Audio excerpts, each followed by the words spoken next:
오늘 주신 하나님 말씀 사무엘상 3장 1절에서 9절 말씀입니다.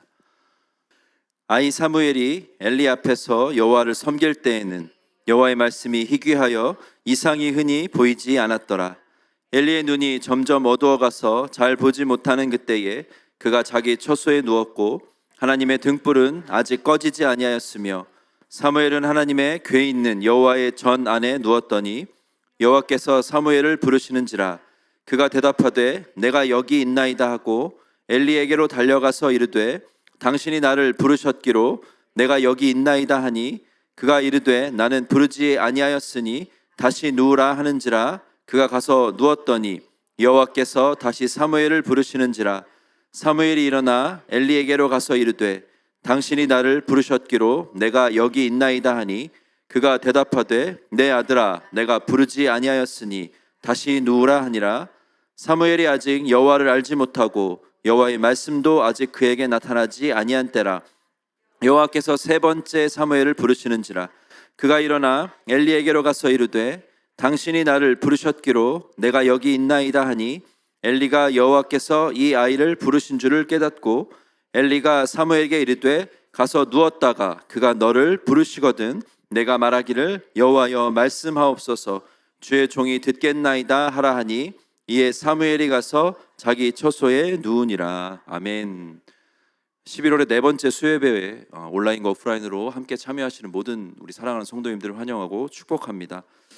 오늘도 함께 예배드리는 귀한 성도들과 인사하도록 하겠습니다. 우리 권사님을 뵈니 제가 힘이 납니다. 옆 사람과 인사하겠습니다. 시작. 우리 권사님을 뵈니, 우리 장로님을 뵈니 힘이 납니다. 힘이 납니다. 네, 힘이 납니다. 오늘 우리 찬양 인도로 수고해 주신 우리 찬양팀과 우리 방송으로 수고하신 분들께 우리 박수로 격려하겠습니다. 항상 보이지 않는 곳에서 수고하고 애써주신 분들이 얼마나 감사한지 모릅니다.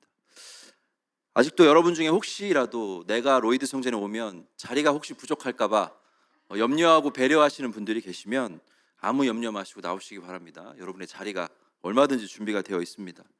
이제 어느덧 2022년도 저물어 가고 있어요. 거의 다 이제 마무리를 되어 가고 있는데 오늘도 주시는 하나님의 말씀으로 충만하게 채워져서 살아계신 하나님의 말씀, 살아계신 하나님의 역사하심을 경험하는 이 저녁이 되기를 축복합니다. 아멘. 우리가 계속해서 함께 나누고 있는 사무엘상 그 초반에 배경이 되고 있는 사사시대는 어떤 시대입니까? 어두움의 시대입니다. 어두움의 시대. 각자 소견에 옳은 대로 행하였고 마치 하나님이 계시지 않은 것처럼 사람들이 생각하고 행동하며 살았습니다. 하나님께서 한나에게 사무엘을 주시고 그를 들어 사용하실 놀라운 계획을 가지고 계셨지만 오늘 말씀의 시작도 여전히 어두움 가운데 있습니다. 오늘의 본문 1, 2절을 다시 한번 같이 읽겠습니다. 시작. 아이 사무엘이 엘리 앞에서 여호와를 섬길 때에는 여호와의 말씀이 희귀하여 이상이 흔히 보이지 않았더라. 엘리의 눈이 점점 어두워 가서 잘 보지 못하는 그때에 그가 자기 처소에 누웠고. 어떤 말씀이 여러분 눈에 들어오십니까? 눈에 들어오는 말씀이 굉장히 많이 있는데 먼저는 아이 사무엘이 엘리 앞에서 여호와를 섬겼더라 라고 이야기를 하고 있어요. 아이 사무엘이 엘리 앞에서 여호와를 섬겼더라. 그런데 정작인 영적 리더인 엘리는 어떻습니까? 눈이 어두워서 자기 처소에 누워 있었다는 거죠. 아직 사무엘은 아이고 더 성장해야 되는데 영적 리더는 단순히 노안만이 아니라 영적 눈이 어두워서 하나님의 성전이 아닌 자기 처소에 누워 있었다는 겁니다. 그 시대가 영적으로 어둡고 병들어 있음을 보여준다는 거죠. 또 어떤 말씀이 눈에 들어옵니까? 여호와의 말씀이 희귀하여 이상이 흔히 보이지 않더라 말씀하고 있어요. 이 말씀은요, 정말 하나님의 말씀이 희귀하여 찾아보기 힘들었다, 말씀을 구하기가 어려웠다라는 말씀이 아닙니다. 하나님의 말씀은 그때에도 있었으나 사람들이 그것을 붙들지 않았다라는 거죠. 사람들이 순종하지 않았다라는 겁니다. 그 말씀을 사모하여서 하나님의 말씀을 찾지 않았다라는 거예요. 올바른 하나님의 말씀이 제대로 선포되지 못했다라고 하는 겁니다. 하나님의 말씀이 없는 것이 아니라 사람들이 그 말씀으로 살아가지 않았다라는 것이죠. 우리가 살아가고 있는 지금 이제 시대를 사사 시대랑 많이 이제 비슷하다라고 이야기를 하는데 그 중에 하나가 말씀은 있으나 능력이 없다라는 공통점이 있습니다. 말씀은 있으나 능력이 없다. 여러분, 만약에 우리가 돌아오는 주일에 여러분 각자 집에 있는 성경책을 전부 다 가지고 오십시오라고 이야기를 한다면, 그것을 전부 학교 강당에다 쌓아놓는다면, 전교인이 다 순종해서 가져온다는 전제하에 우리 1, 2, 3부 다 합쳐서 교육부까지 합쳐서 제가 장담하건대 이과는 아니지만 10,000권이 넘을 거라고 장담합니다. 10,000권. 전교인 어린아이까지 집에 있는 모든 성경, 우리 교회 창고에 있는 것까지 다 찾아서 쌓아놓으면 10,000권이 넘는다는 거예요. 어마어마한 양이죠. 만약에 10,000권이 안 되면 제가 여러분에게 짜장면을 쏘겠습니다. 짜장면. 대신 곱빼기는 안 됩니다. 군만두는 서비스. 근데 또한 인터넷, 유튜브에 어떻습니까? 말씀이 넘쳐나요. 아주 홍수의 시대입니다. 홍수의 시대. 말씀이 너무너무 넘쳐나요. 그런데 그 말씀이 정작 내 것이 되지 않으면 아무런 소용이 없다는 거죠. 그 말씀을 내가 받아먹고 온전히 소화하고 적용하고 삶의 실천에서 살지 않으면, 바른 말씀을 사모해서 읽고 듣고 묵상하고 외우고 연구하고 그 말씀을 붙들고 살아가지 않으면 아무런 소용이 없다는 거죠. 아무 소용이 없다는 겁니다. 제가 초등학교 때만 해도요, 한 반에 50명이 넘었습니다. 그래서 매년 스승의 날이 되면 그때는 거의 모든 학생들이 선생님의 선물을 사왔었어요. 그 선생님 테이블에 진짜 선물이 산같이 쌓였었습니다. 물론 지금은 다 없어졌지만 그 선물이야 당연히 누가 준비해요? 엄마들이 준비를 하죠. 엄마가. 저희 어머니가 선생님을 위해서 매년 똑같은 선물을 준비하셨는데 뭘까요? 성경책이었습니다. 성경책. 항상 성경책을 주셨어요. 저는 아직도 잊을 수가 없습니다. 수원 메탄초등학교 5학년 때 담임 선생님, 제가 선물을 딱 드렸더니 포장을 딱 뜯어보시고 이게 성경책인 것을 확인하더니 저를 쳐다보는 그 표정, 야 이런 선물을 가지고 왔냐 너는? 이런 표정. 그때 저야 뭐 어리고 여렸지만 아무 말도 못했지만 만약 지금 제가 그걸 봤다면 선생님 잠깐 나오시라고 했을 거예요. 금방 끝난다고 잠깐만 나오시라고 그랬을 겁니다. 여러분, 말씀이 넘쳐나면 뭐예요? 읽지를 않는데, 듣지를 않아요. 그 말씀을 통해서 하나님의 뜻이 무엇인지, 하나님이 우리에게 주시고자 하는 음성이 무엇인지를 알려고 하지를 않아요. 여러분, 진짜 기근, 진짜 목마른, 진짜 메마름은요, 여러분 말씀의 기근입니다. 말씀의 기근, 말씀의 메마름이에요. 가장 우리가 경계해야 할 기근은 먹을 것이 없고 입을 것이 없고 마실 것이 없는 것이 아니라, 생필품이 없는 것이 아니라 말씀의 메마름이에요. 말씀의 메마름. 아모스 8장 11절 13절 말씀을 우리 한번 같이 읽겠습니다. 시작. 주 여호와의 말씀이니라. 보라, 날이 이를지라 내가 기근을 땅에 보내리니 양식이 없어 주림이 아니며 물이 없어 가람이 아니요 여호와의 말씀을 듣지 못한 기갈이라. 사람이 이 바다에서 저 바다까지 북쪽에서 동쪽까지 비틀거리며 여호와의 말씀을 구하려고 돌아다녀도 얻지 못하리니 그날의 아름다운 처녀와 젊은 남자가 다 갈아여 쓰러지리라. 아멘. 굶어 죽는 것보다, 목이 말라 죽는 것보다 더 두렵고 무서운 것은 무엇입니까? 말씀이 없어 말라 죽는 것입니다. 여러분, 만약에 하나님이 말씀을 거두어 가시고 우리를 그냥 죄 가운데 내버려 두시면 우리는 다 끝이에요. 다 끝납니다. 바라기는 우리가 하나님의 말씀의 사람으로 살아가기를 간절히 소망합니다. 하나님의 말씀의 사람, 하나님의 말씀을 사모하고 그 말씀이 너무 귀해, 그 말씀이 너무 달아요. 말씀이 없이는 배고픔을 느끼고 목마름을 느끼고 허기를 느끼고 그런 갈증을 경험하는 말씀의 사람이 되어서 온전히 바로 서기를 간절히 소망을 합니다. 그런데 이렇게 어두웠던 시대, 말씀이 메마르고 영적으로 다운되었던 이 시대에도 하나님은 절대 우리 인간을 포기하지 않으셨다는 거예요. 절대로 포기하지 않으셨습니다. 절대로 자기 백성을 포기하지 않는 하나님께서 어떻게 하십니까? 본문 3절과 4절을 우리 한번 같이 읽겠습니다. 시작. 하나님의 등불은 아직 꺼지지 아니하였으며 사무엘은 하나님의 궤에 있는 여호와의 전 안에 누웠더니 여호와께서 사무엘을 부르시는지라.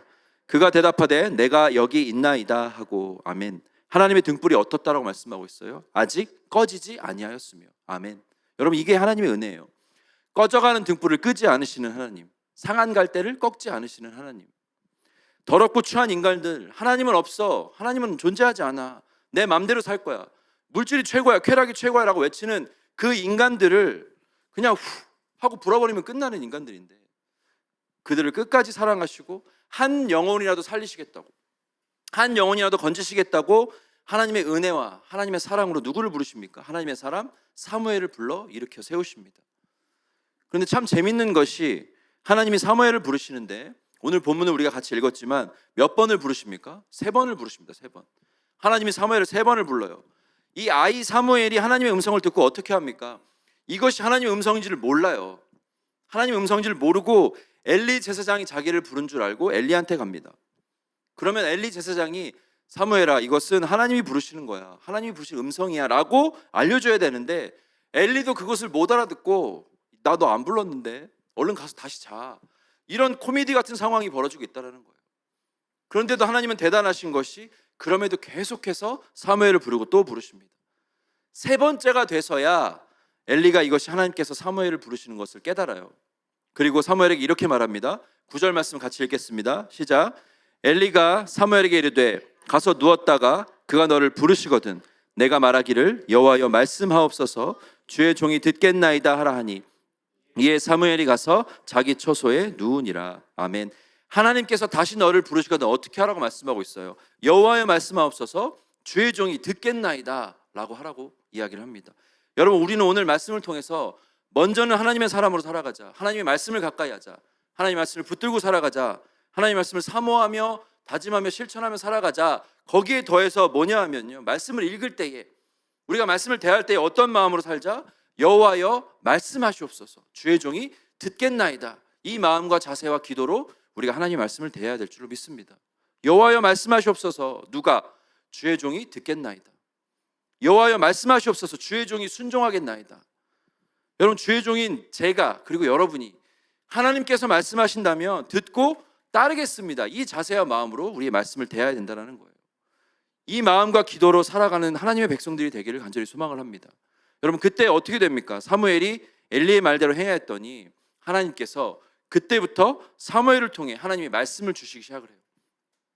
다 죽어가는 것 같고 희망이 없는 것 같고 끝난 것 같았던 세상에 하나님이 사무엘을 통해서 내가 이 타락하고 병든 영적 리더의 가문을 내가 심판하겠다, 무시무시한 메시지를 주심으로 말씀을 시작하십니다. 엘리에게 이 말을 가감없이 다 전해요. 사무엘이 니네 가문은 이제 멸망하게 될 거야, 하나님께서 심판하실 거야 라고 했을 때 엘리가 어떻게 대답을 합니까? 18절 말씀도 우리 같이 한번 읽어봅니다. 시작. 사무엘이 그것을 그에게 자세히 말하고 조금도 숨기지 아니하니 그가 이르되 이는 여호와시니 선하신 대로 하실 것이니라 하니라. 아멘. 이는 여호와 하나님이시니 하나님의 말씀대로, 하나님의 선하신 뜻대로, 그 뜻대로 하실 것이다. 엘리가 받아들이고 순종을 하게 되었다라는 거죠.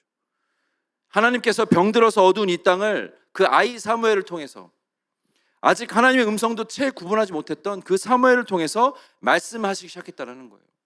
회복을 선포하시는 거죠. 그때 사무엘이 하나님이여 말씀하시옵소서 주의 종이 듣겠나이다, 이 순종의 자세로 나아갔더니 말씀이 역사가 시작되기 시작합니다. 우리 19절부터 21절 말씀을 같이 한번 크게 읽어보겠습니다. 19절부터 21절 시작. 사무엘이 자라매 여호와께서 그와 함께 계셔서 하나도 땅에 떨어지지 않게 하시니 단에서부터 브엘세바까지의 온 이스라엘이 사무엘은 여호와의 선지자로 세우심을 입은 줄을 알았더라. 여호와께서 실로에서 다시 나타나시되 여호와께서 실로에서 여호와의 말씀으로 사무엘에게 자기를 나타내시니라. 아멘. 사무엘이 하는 말이 하나도 땅에 떨어지지 않고 역사합니다. 왜? 하나님께서 그와 함께 하셨기 때문이에요. 하나님이 그를 사용하셨기 때문입니다. 단에서 브엘세바까지라는 말은 이스라엘 전역이란 얘기죠. 전국에 사무엘을 통한 하나님의 말씀이 선포되고 전국의 백성들이 뭐를 알아요? 하나님, 사무엘이 하나님께서 세우신 선지자임을 깨닫게 됩니다. 왜? 하나님이 그를 통해 역사하셨기 때문이에요.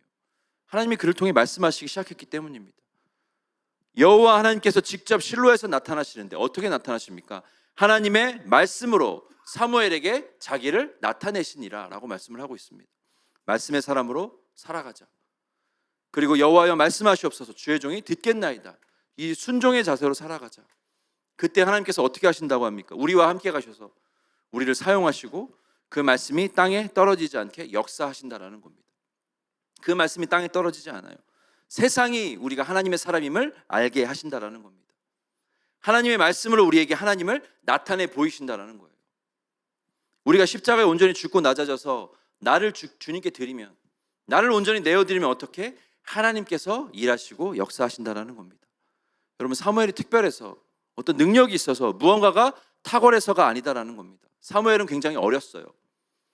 하나님의 음성도 듣고도 몰라서 잘못 반응했던 인물입니다. 하나님의 음성인지도 몰랐어요. 그러나 성전에 엎드려서 어떻게 했습니까? 자신을 내어드렸다는 거죠. 자신을 온전히 내어드렸더니 하나님께서 놀랍도록 그를 통해 일하십니다. 오늘 3장 본문의 시작이 어떠했습니까? 여호와의 말씀이 희귀했어요. 그래서 이상이 흔히 보이지 않았습니다. 영적인 리더는 눈이 어두웠습니다. 분별력이 없었습니다. 세상은 타락해 갔어요. 하나님의 말씀이 메말라 기근의 때를 맞았습니다. 그런데 그 3장의 끝으로 갔더니 어떻게 됩니까? 우리 19절에서 21절을 다시 한번 크게 읽겠습니다. 19절부터 21절 시작. 사무엘이 자라매 여호와께서 그와 함께 계셔서 그의 말이 하나도 땅에 떨어지지 않게 하시니 단에서부터 브엘세바까지의 온 이스라엘이 사무엘은 여호와의 선지자로 세우심을 입은 줄을 알았더라. 여호와께서 실로에서 다시 나타나시되 여호와께서 실로에서 여호와의 말씀으로 사무엘에게 자기를 나타내시니라. 아멘. 하나님의 말씀이 땅에 떨어지지 않았습니다. 이스라엘 전역에 선포됩니다. 그리고 하나님의 말씀으로 하나님이 자기 자신을 나타내 보이십니다. 여러분, 진정한 풍년을 맞이하게 된 거죠. 진정한 풍년을 맞이합니다. 회복의 시작이에요. 꺼져가던 등불이 어떻게 다시 활활 타오르게 된다는 겁니다. 놀라운 하나님의 역사이죠. 그런데 정말 중요한 것은 이제부터입니다. 처음부터 다시 시작하는 건 아니니까 너무 두려워 떨지 마십시오. 지금까지도 중요했지만 앞으로도 중요합니다. 하나님께 나를 내어드리면 하나님께서 일하신다고 했잖아요. 그러면 나는 그냥 노느냐? 하나님께 나를 온전히 내어드리고 있으면 그냥 가만히 있으면 되냐? 여러분, 아니죠. 아닙니다. 오늘의 말씀 속에 우리가 좀 더 실천적으로 살아가야 될 매뉴얼들이 좀 나오는데 그것을 한번 세 가지만 찾아보겠습니다. 먼저는 3절을 다시 읽습니다. 3절 말씀 시작. 하나님의 등불은 아직 꺼지지 아니하였으며 사무엘은 하나님의 궤 있는 여호와의 전 안에 누웠더니. 아멘. 사무엘이 무엇을 하고 있습니까? 여러분 잘 보시면 여호와의 전 안에 누워서 그곳에서 지내면서 제단의 불이 꺼지지 않도록 거기를 지켰다라는 거예요. 제단의 불이 꺼지지 않도록 항상 불을 켜고 있었다라는 겁니다. 자, 레위기의 말씀을 한번 같이 읽어볼까요? 레위기 6장 12절과 13절입니다. 제단 위에 불은 항상 피워 꺼지지 않게 할지니 제사장은 아침마다 나무를 그 위에서 태우고 번제물을 그 위에 버려놓고 화목제의 기름을 그 위에 불사를 찌며 불은 끊임이 없이 제단 위에 피워 꺼지지 않게 할지니라. 아멘. 뭐라고 말씀하십니까? 제단 위에 불이 꺼지지 않게 하라. 하나님의 명령입니다. 제단의 불이 꺼지지 않는 것은 하나님과의 지속적인 만남이에요. 하나님과의 약속입니다. 하나님을 계속 붙들고 만나고 그 말씀으로 살아가라는 거죠. 출애굽기의 말씀도 있습니다. 27장 20절 21절 이 말씀도 같이 한번 읽어보겠습니다. 시작. 너는 또 이스라엘 자손에게 명령하여 감람으로 짠 순수한 기름을 등불을 위하여 내게로 가져오게 하고 끊이지 않게 등불을 켜되 아론과 그의 아들들로 회막 안 증거궤 앞 휘장 밖에서 저녁부터 아침까지 항상 여호와 앞에 그 등불을 보살피게 하라. 이는 이스라엘 자손이 대대로 지킬 규례이니라. 아멘. 그럼 무엇을 말씀합니까? 항상 예배와 기도와 말씀으로 깨어 있으라는 거예요. 항상 나만 내어드리고 땡이 아니라 하나님과의 만남이 지속되도록 그 끈을 놓지 말라는 겁니다. 성령의 불이 꺼지지 않도록 항상 깨어 있으라는 거예요. 띄엄띄엄 생각날 때만, 짬이 날 때만 하나님을 만나는 것이 아니라 여러분 그때마다 하나님을 만난다면 올 때마다 아마 등불이 꺼져 있을 겁니다. 시간 날 때만 하나님을 찾는다라고 하면 등불은 늘 꺼져 있을 거예요. 항상 깨어 등불이 꺼지지 않도록 그 불을 돌아보고 확인하고 기름을 채우고 성령의 충만함으로 예배와 말씀으로 기도로 살아가라. 하나님이 명령하고 계시는 겁니다. 하나님을 예배하고 말씀과 기도로 사는 삶은 짬이 날 때나 어떤 취미로 여가생활로 한가할 때만 하는 것이 아니라 하나님의 자녀요 백성된 우리의 마땅한 의무인 줄로 믿습니다. 하나님과의 관계가 끊어지지 않도록 늘 하나님의 손을 붙들고 나아가는 것이 첫 번째입니다. 자, 두 번째를 볼까요? 3장 1절의 맨 처음 시작만 봅니다. 3장 1절의 맨 처음 시작만 뭐라고 해요? 아이 사무엘이. 19절에 가면 시작만 함께 봅니다. 19절 시작. 사무엘이 자라매. 아이 사무엘이 자라매. 등불이 꺼지지 않도록 항상 하나님과의 만남을 통해 우리는 무엇을 해야 된다고 말씀하고 있어요? 성장해야 됩니다. 성장. 자라가야 된다는 거죠. 나를 내어드릴 테니 일하시옵소서. 두 손 두 발 다 들고 그냥 가만히 누워있는 것이 아니라 우리가 항상 주 안에서 성장하고 준비되어야 된다는 겁니다. 훈련되어야 돼요. 연단되어져야 됩니다. 하나님이 사무엘을 쓰실 때에 갑자기 어디서 툭 튀어나와서 막 빠바바바바 무슨 히어로처럼 이렇게 쓰지 않았다는 겁니다. 젖을 떼자마자 성전에 들여졌어요. 그 성전에서 배우고 가르침을 받고 성장하고 자라고 영적으로 성숙해서 그 시대에 말씀의 도구로 하나님이 쓰셨다라는 겁니다. 예전에 제가 한국에 있을 때 섬기던 교회에서 부흥회를 했는데 그때 오셨던 강사분이 아주 상당히 특이한 분이었어요. 북파 간첩으로 활동했던 분이에요. 북파 간첩. 그 눈에 살기가 뭐 장난이 아니었는데 뭐 공중전, 산전수전, 육탄전 다 겪고 정말 오만 가지 고생을 다 한 다음에 예수님을 만납니다. 그래서 완전히 뒤집어져요. 그래서 새로운 인생을 살면서 전국을 돌아다니면서 간증을 하시던 분이었는데 그분이 예수님을 만나고 이제 교회도 세우고 사역도 하고 먹고도 살아야 되는데 가진 것이 아무것도 없었답니다. 아무것도. 나라에서 해준 것도 정말 아무것도 없대요. 아무것도. 그래서 날마다 기도를 하는데 뭐라고 기도했냐면 주여 주시옵소서 이것만 했다라는 거예요. 계속 주여 주시옵소서 이것만 하루 종일 아무것도 안 하고 그 기도만 했대요. 주여 주시옵소서. 그런데 하나님이 정말 엄청나게 부어주셨어요. 그분에게. 그래서 그날로 링컨을 타고 오셨더라고요. 링컨을. 시험에 들 만한데 하나님은 물론 가끔은 아주 가끔은 이렇게도 역사하시는 분입니다. 그냥 달라고만 했을 때 주시는 분이에요. 그러나 우리 하나님은요, 나를 사용하시옵소서, 저를 드립니다, 가만히 있을 때 역사하지 않는다라는 거예요. 가만히 있을 때. 여기서 그칠 것이 아니라 우리는 뭐가 되어야 됩니까? 준비가 되어져야 된다는 거죠. 말씀으로, 양육으로 늘 준비되어 성장하고 자라가야 된다는 겁니다. 하나님이 쓰실 수 있도록 주 안에서 하나님의 말씀으로 그렇게 자라갈 때에 하나님이 일하시고 하나님이 역사하신다는 겁니다. 그가 그렇게 자라가자 그에게 무엇이 생깁니까? 여러분, 마지막 세 번째인데요, 하나님께서 주시는 영적 권위를 갖자라는 겁니다. 하나님이 주시는 영적 권위. 엘리에게 하나님 말씀을 전했을 때에 엘리가 그 말씀을 받아들이게 됩니다. 그가 하나님과 함께 함으로 하나님의 말씀이 땅에 떨어지지 않게 되었어요. 단에서부터 브엘세바까지 사무엘이 선지자로 세움을 받아 전국에 그 이름이 알려지게 됩니다. 하나님께서 하나님의 말씀으로 사무엘에게 나타나 보이셨다라는 거예요. 영적 권위입니다. 영적 권위. 항상 하나님과 동행하며 말씀으로 성장하고 하나님이 주시는 영적 권위로 충만하게 될 때에 우리가 주의 손에 붙들려서 멋지게 사용될 거다라는 겁니다. 사랑하는 성도 여러분, 이제 말씀을 좀 정리합니다. 우리는 하나님의 말씀으로 살아가는 하나님의 자녀입니다. 하나님의 백성입니다. 하나님의 말씀이 없이는 하루도 살 수 없이 그 말씀을 사모하며 날마다 말씀을 가까이 하고 날마다 말씀을 붙들고 살아가시는 저와 여러분 되시기를 축복합니다. 아멘. 그 말씀을 대할 때에 여호와여 말씀하여 주시옵소서. 주의 종이 듣겠나이다. 주의 종이 순종하겠나이다. 이 마음과 자세 그리고 기도로 나아가시기를 바랍니다. 끊임없이 하나님과 만납니다. 교제, 예배를 통해서 또 만나고 교제하고 그 등불이 꺼지지 않도록 여러분 깨어있기를 소망합니다. 그리고 그 주시는 말씀으로 변화되어 우리는 계속해서 주를 닮아 성장해야 됩니다. 아이가 자라서 성인이 되어서 하나님의 손에 붙들려서 멋지게 사용되었던 것처럼 우리도 주 안에서 주시는 말씀으로 양육되어지고 훈련되어지고 인생이 정말 모진 풍파, 어려움, 고난 가운데 나가 떨어지는 게 아니라 그때마다 더 연단되고 성숙되어지고 더 자라가고 하나님이 부어주시는 영적 권위를 가지고 세상에 하나님의 살아계심을 선포하고 주 예수 그리스도를 선포하는 복음을 전하는 거룩한 주의 사명자가 되시기를 간절히 소망합니다. 꺼져가는 등불을 끄지 않으신 우리 하나님께서 우리의 성령의 불을 내리셔서 어둠을 밝히시고 많은 이들이 죄를 회개하고 주님께로 돌아오는 놀라운 역사를 이루어 가실 줄로 믿습니다. 말씀의 사람, 그 말씀에 순종하는 사람, 끊임없이 말씀을 붙들고 손에서 놓지 않는 사람, 주 안에서 성장하는 사람, 영적 권위를 가지고 세상에 예수를 전하는 사람으로 오늘도 내일도 귀하게 양육되어지는 쓰임 받으시는 저와 여러분 그리고 우리 주님의 제자교회가 되기를 간절히 소망합니다. 아멘.